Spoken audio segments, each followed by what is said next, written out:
So Chad Beebe just hanging around, can't get rid of him. And people make jokes about it's like, oh, this player sticks around the roster. They must have the pictures, right?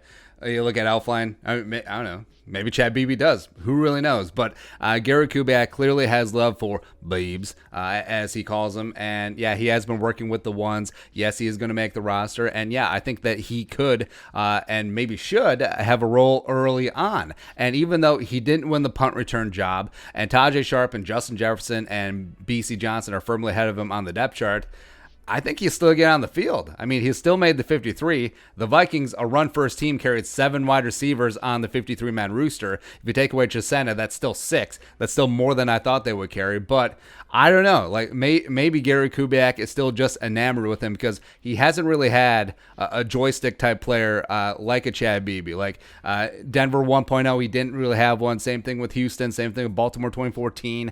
He missed the corpse of Wes Welker in Denver. They crossed paths. Welker was out in 2014. Kubiak came in 2015, won a Super Bowl, probably without Welker. But, Kubiak is a student of the game and a historian, so maybe he looks at Chad Beebe and is like, well, he's a little Steve Largent-ish, a little Ricky Pearl-ish, a little Ed McCaffrey-ish, which he obviously knew in Denver, a little Julian Edelman-ish, a little Adam Thielen-ish, a little Wes Welker-ish, a little Andy Isabella-ish, a little Hunter Renfro-ish, a little Danny Amendola-ish, a little Cole Beasley-ish, a little Emmett Humphries-ish, with Jamison Crowder, who Kirk did great things with in Washington during their time together, right? Oh, also Chad Beebe, who played for the Bills and never for the Packers. But with Beebe, so Beebe's a bit of an anomaly for me. Obviously, you're rooting for the guy because you want him to contribute and do well for your team. But he came out, UDFA out of Northern Illinois, PJ Fleck's alma mater, by the way. Durability wasn't a concern in college. Like, he didn't put up great collegiate numbers. He wasn't even that great of a special teamer. He even considered retiring in college due to his injuries. But he made it as a UDFA tryout for the Vikings 2018. Made an impression in preseason. 9 catches, 95 yards, and 2 touchdowns. From Kyle Jerome Ezekiel Sluter, by the way. Game winner, 1-84. Because remember, he was 84 in preseason that year. And then Zimmer was hyping him up. He's like, well, no one can cover him in practice. Maybe that's more an indictment on Xavier Rhodes and your stupid cornerbacks at that time, huh? But he was called up in 2018 during the regular season. First game was week 9 against Detroit. He caught 3 balls for 21 yards, 2 first downs. You're like, oh, here we go. He also had a nice 18-yard catch week 11 at Chicago. Played 48 offensive snaps, 9 special team snaps, being active for 3 games. Then he ended the season with a hamstring injury.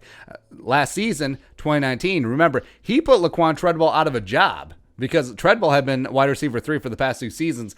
Beebe emerges from camp as the wide receiver 3 behind Thielen and Stephon Diggs, and he made an impact right away. Week 2, Vikings down 21-0 after the Dalvin big, 21-7. After the big Dalvin 75-yard touchdown run, he busts things out with a 61-yard catch and run. You're like, woo, 12. Where'd you come from, son? But then, of course, the season ended 3 games later due to torn ligaments in his ankle, paving the way for B.C. Johnson's season. B.C. ain't giving up that wide receiver 2 job. Justin Jefferson was the first-round pick. Tajay Sharp ostensibly made the roster, and they think that he's going to contribute. So where does Kubiak fit in Chad Beebe?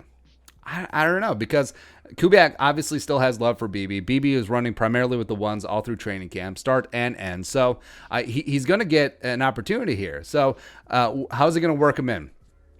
Also, you have B.C. Johnson, who works great outside, but also works from the slot. Adam Thielen has made a name for himself in the slot the last couple of years, but I think that he's going to be a primarily outside receiver. I think he will take on more of that Stephon Diggs vertical role, as well as Justin Jefferson, of course, made his bones last season at LSU, completely destroyed from the slot. Chad Beebe basically does his best from the slot as well, so what's going to happen? I mean, what is going to go on? Also, I mean, how much 11 personnel is this team really going to run? I mean, Kubiak did hint that they could run more than you expect. Probably not as much as they did under John DeFilippo in 2018 when they ran to almost 55% of the time. So I don't know.